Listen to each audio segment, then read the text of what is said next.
Yeah, my take, Kelly, isn't super nuanced here. I agree with all of those issues with their core business. I think there's a lot of risk there, but I would put this in the high-risk rally category that we've seen over the past couple of months. Like you said, it's rallied really hard into earnings. I'd put this in the same category with a lot of other ARC stocks, and it's been helped by this big drop in interest rates. You know, the 10-year going from 350 to where it is today. And my guess is, as we go forward here, we're going to see a big divergence within growth stocks between speculation, where I would put this, and more quality growth stocks. We've talked about Amazon and Microsoft in the past. So I think you're going to see a big advantage for those quality growth stocks. And you're going to have Bitcoin sell off in this next risk off move, which I think we're going to have. And I think coin is going to follow suit. So I would be selling into the strength that we've seen. All right, there you have it. And again, it could be a 20% mover on earnings if the options are right. Let's move along to Roblox, whose shares have doubled since their last report in May. The company is still expected to report a loss. It's never beaten on the bottom line. Can their daily active user numbers hold up in this gaming slump? Steve Kovac has the story. Steve? Yeah, Kelly, a really tough environment going into this earnings for Roblox. So let's show you a couple charts here.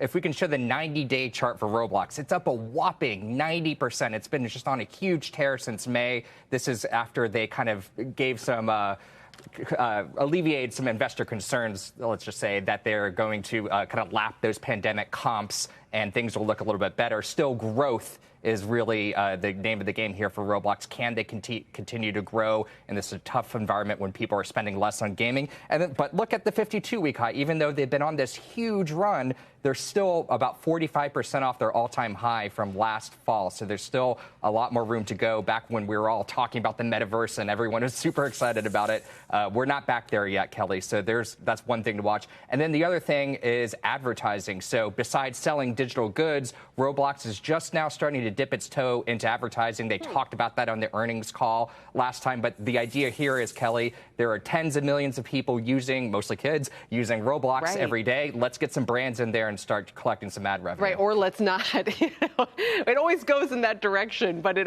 remains a lightning rod sometimes. Jeff, what do you do with Roblox?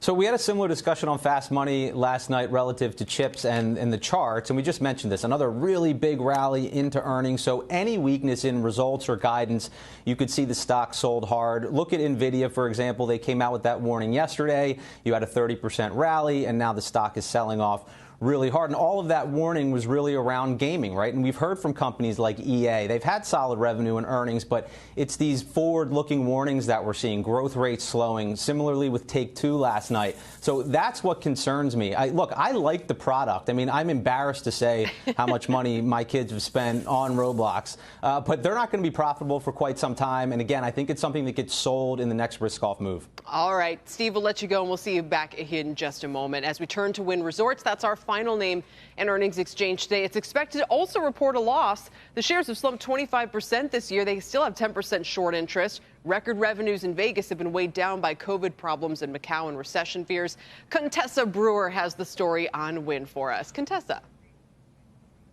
Yeah, well, Kelly, before the pandemic, you had Macau accounting for some 75% of the overall profits for Wynn. So the fact that there's been such strict travel restrictions about COVID is no surprise here. So in this earnings report, what we're looking for beyond how well Vegas is doing, and we know a lot about that because we've already heard from Wynn's Las Vegas competitors. We know that travel has resumed internationally, and that's a big part of Wynn's customer base here in the United States. The real question that investors will be listening for is, what's on the docket in terms of the interactive business? We haven't heard a lot about that recently. Wynn has been sort of keeping mum about that. But Massachusetts, where Wynn has a gaming license and operates a big successful casino, has just made a deal to legalize sports betting. So we're going to listen for that on the call. And also, this is one of the only casino operators to go in and open a brand new market. They are planning to co-develop